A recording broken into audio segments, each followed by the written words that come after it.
Praise the Lord, everyone. Thank you for tuning in with Dr. Leisha, the preacher. Okay. Okay. I have wild thoughts. It is what it is. Okay. All right. So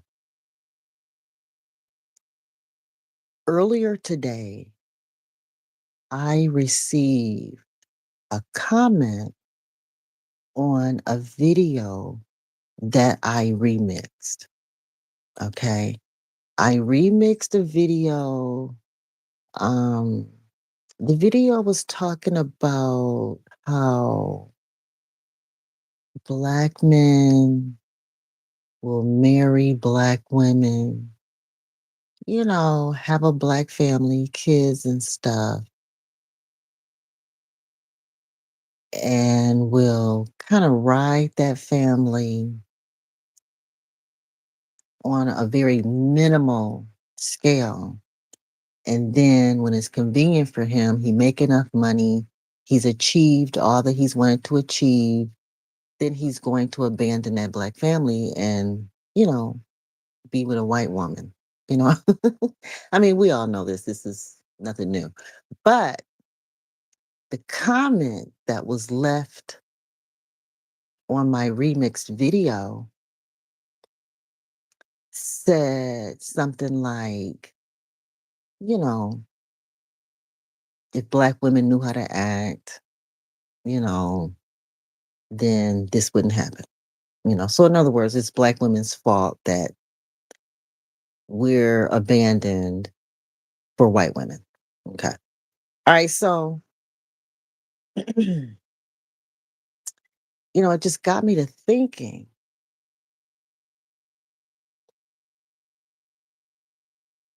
looking at the political condition America is in today, the political condition. Not saying that we have ever had the perfect political climate. I'm not saying that. But based on the current political condition of America, based on all the let's not even talk about the international wars, actual, real wars. We're not talking rumors of wars. We're talking wars, guys, full blown ones. But right here in America, domestically, we have wars right here in America. And one of the wars, whether you consider it great or small, either way, it's a war. One of the wars is the abandonment of Black women. Black women are abandoned. Okay, I'm not saying every single Black woman in America is abandoned. I'm not saying that. Obviously, some are doing just fine. Okay, they're doing just fine. Some are doing just great. But the majority of us have been abandoned, unclaimed. We're just not wanted. I'm one of them. I'm one of them, guys. I'm one of them. I'm one of the ones that's just not wanted. Not wanted by family, not wanted by friends, not wanted by husbands. My neighbors just steal my husbands and just run off. You know what I'm saying? It's really that bad for me and a lot of Black women like me. And so, I've cried my tears, my Black tears, Black woman tears. I've cried my Black woman abandoned tears. I've cried them, and they're pretty much dried up now. And now that my abandoned tears are pretty much dried up and gone, my eyes are more open and more clear now. All that fog from crying is gone too. Um, so if you will, please click like, subscribe, hit that notification bell on your way in, please. Thank you so much. And hello to all of those that are in my comment section. I appreciate it. So yeah, I realized that the more abandoned I am, the more I am ignored as a Black woman. I mean, like, our own men do not want us. They justify abandoning us and being with other races of women, other tribes, nations of women. They brag about it, boast about it, mm, and just throw it in our face. It's that bad. You know what I mean? So when your own men abandon you, your parents, family, friends, when everyone abandon you as a woman, once you get over it,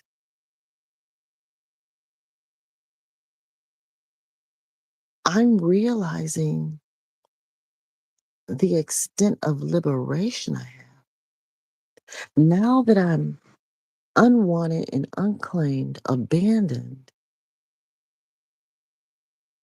and it's justified. It's like the word justified is like justice. Like it's justice to release me. It's justice for no man to claim me. It's justice, guys. Just listen to me. I mean, I know I sound crazy. Okay. I already tell you. I've been diagnosed as crazy. Okay. I've been diagnosed as crazy. I've had 5 suicide attempts. No one wants me. Okay. But on this side of abandonment, on this side of unwantedness, on this side, guys, there is liberation. And it's so new to me because I've never been this unwanted before. I've never been this abandoned before in my life. I've experienced it in doses over my lifetime, but now I have experienced it in full blownness. You know what I mean? I'm still breathing. It's almost like being in a hospital on life support. You know, you're still breathing, kind of. You're still alive, kind of. You're still, you know, aware. The people around you see you. You know what I mean? But anyway, let me finish describing what it feels like when no one wants you. It frees you. It liberates you from being expected of anything. No one, my phone don't ring, you know? Like it's it's like, wow, I can do whatever I want with my time and no one is offended. You know what I mean? I mean, I have like kids and grandkids and stuff every day that I, do stuff for. I'm not like, you know, that free. I mean, I got kids and grandkids. That's very demanding. But what I'm talking about, everyone else, I used to be connected to like hundreds and thousands of people. And I felt like if I did not show up, something was going to blow up.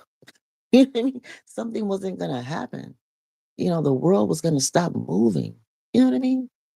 I am no longer plugged in to the world like that.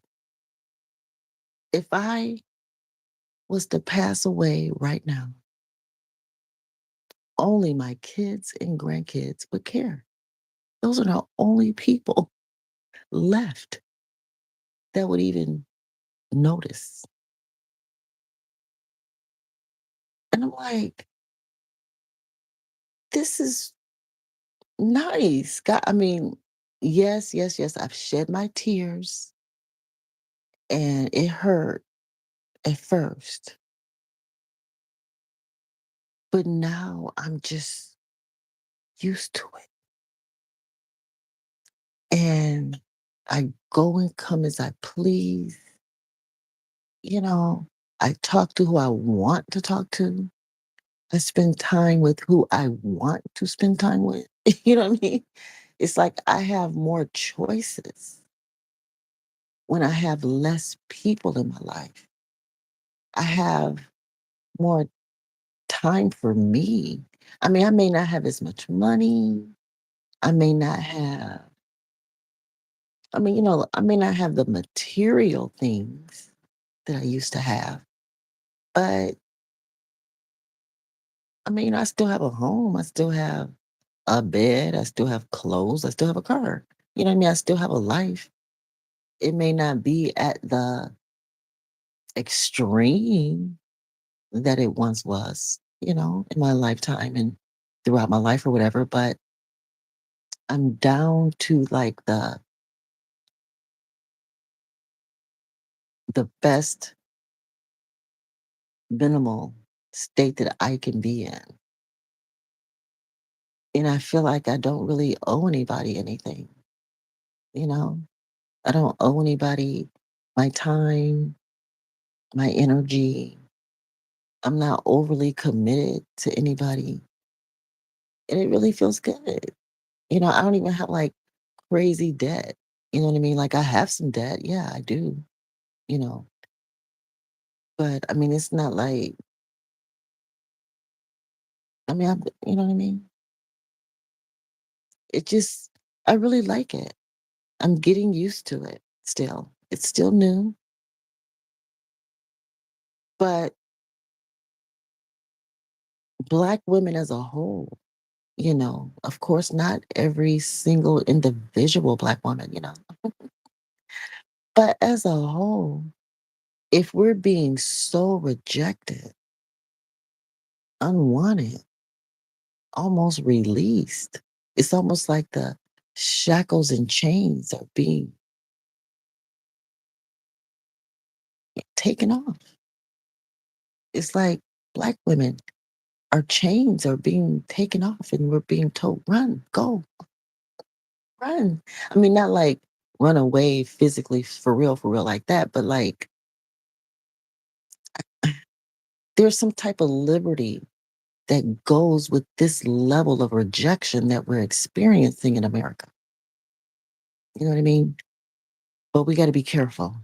We got to be careful because several decades ago, when white men did the same thing to white women, what we're going through as Black people, white people already went through this. You know what I mean? We're like a few decades behind them. Everything that we're going through now, they kind of already went through it. And we're like going through it, you know, behind them in some kind of weird way. I know I sound crazy. I already told y'all that, right? That's already addressed. So, so when they got rid of their white women and let all these Black men end up with them, um, it makes me wonder though, why are so many Black women rejected and available? We're being Surrender to who? Is it these Muslim men? You know what I mean? Are we being turned over to the Muslims? You know? I think we're just being free altogether. The Lord is just freeing us, you know? We just don't even know what it even looked like yet, you know? It's still happening. It's so fresh. We don't even know what this liberty for Black women look like if it's, real, you know? But if we're being handed over to another group of men because Black men are saturated or saturating themselves with white women and a few other women. It's not just 100% black white women, you know what I mean? Of course, Black men are with other types, but the majority is white women. So once they are kind of saturated with white women, you know what I mean? There's going to come a point where Black men are going to run through all the white women just like they ran through the Black women. Does that make sense?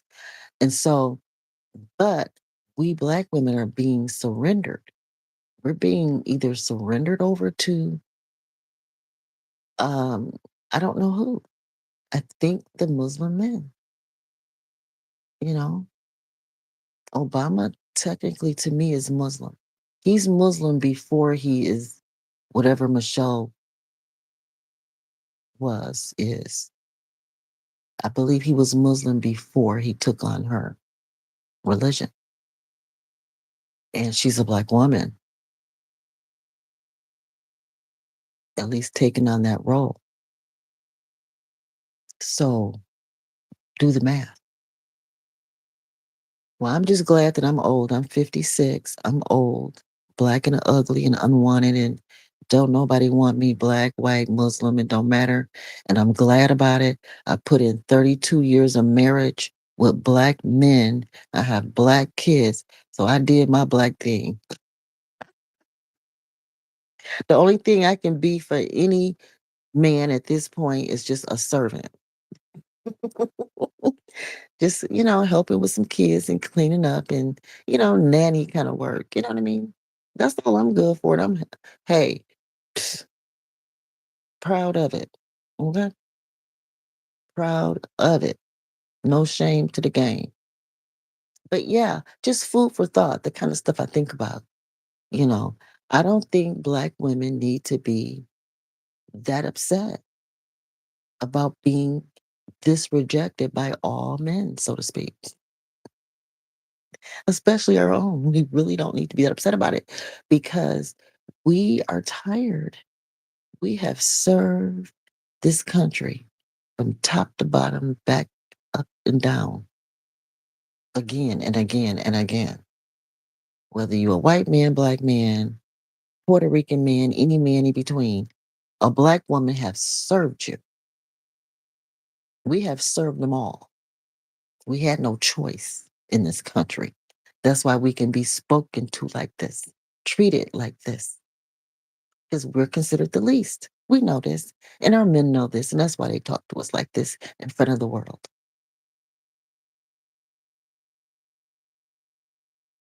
It's in the Bible. This is nothing new. We knew it was coming. It's in the Bible. It's already prophesied. We're just going through the motions. It is what it is. And I put my time in, you know, and I'm over it. So I don't know if I'm being turned over to some other group of men as a servant or just simply running around free.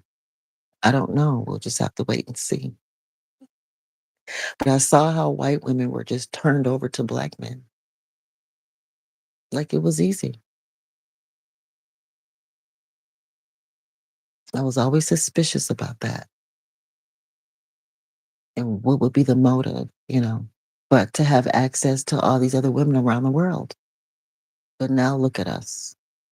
Now look at America.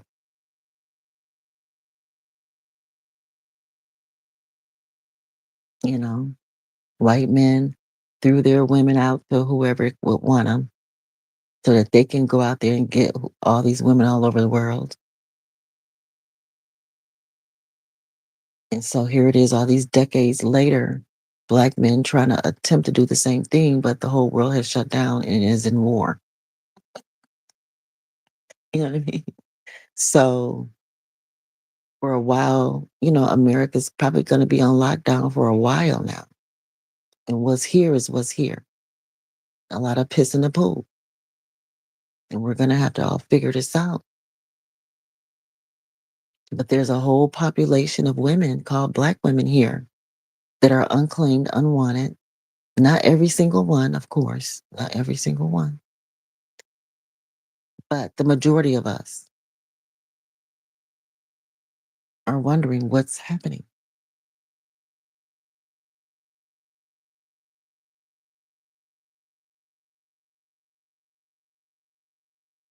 I just see some plays being moved, you know,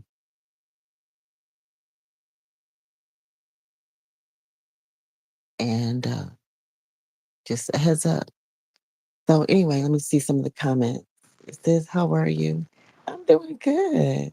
And it says, "God is good." It says, "Hi, I'm new. Thank you for being here. I appreciate it. Click like, subscribe, hit the notification bell." Yeah, I just be thinking some wild thoughts, guys. Some wild, wild thoughts. Yeah. And it's probably some crazy stuff, don't make no sense. And that's fine. I don't mind taking the risk of sounding stupid. I don't mind. I have a whole PhD, all but dissertation.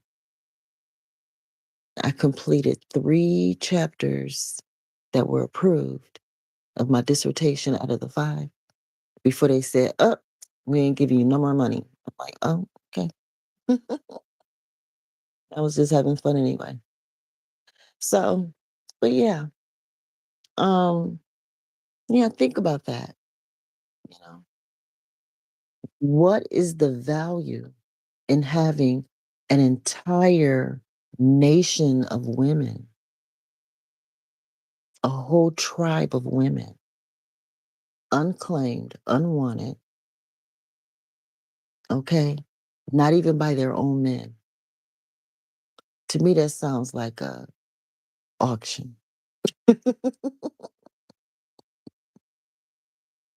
That's what that sounds like to me. It sounds like black men are purposely rounding up the black women and saying, "Here, how much?" I think black women are being sold to Muslim men, to the Muslim nation,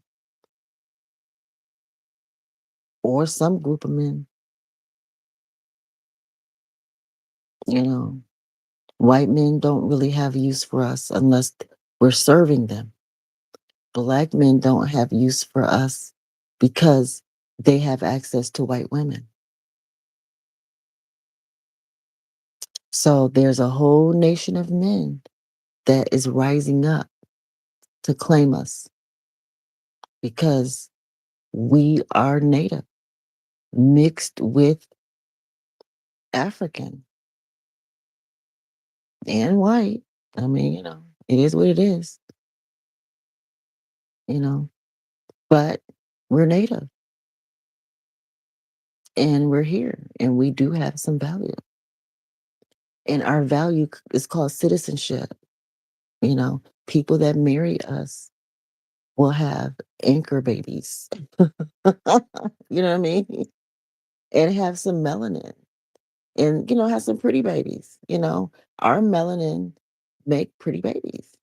It is what it is. So, yeah, black men participated in rounding up a whole nation of their own women and auctioned us off in exchange for white women. And it is what it is. And I'm okay with it. You know, I just want to know who and how much and what is our cut. What is our cut? And I'm glad I'm retired. I'm too old for this. Thank the Lord. Thank the Lord. All right, guys, just food for thought. My whole eternal deficit of mankind theory, Dr. Alicia the Preacher's eternal deficit of mankind theory, touching on all this immigration stuff, how Black women were being gathered up, wound up, packaged up, and auctioned off as a package right here in our own country. Our own men are behind it, some kind of way. Start with Obama. Start there. That's a good place to start. But anyway, you all be blessed. Click like, subscribe, hit the notification bell. Thank you.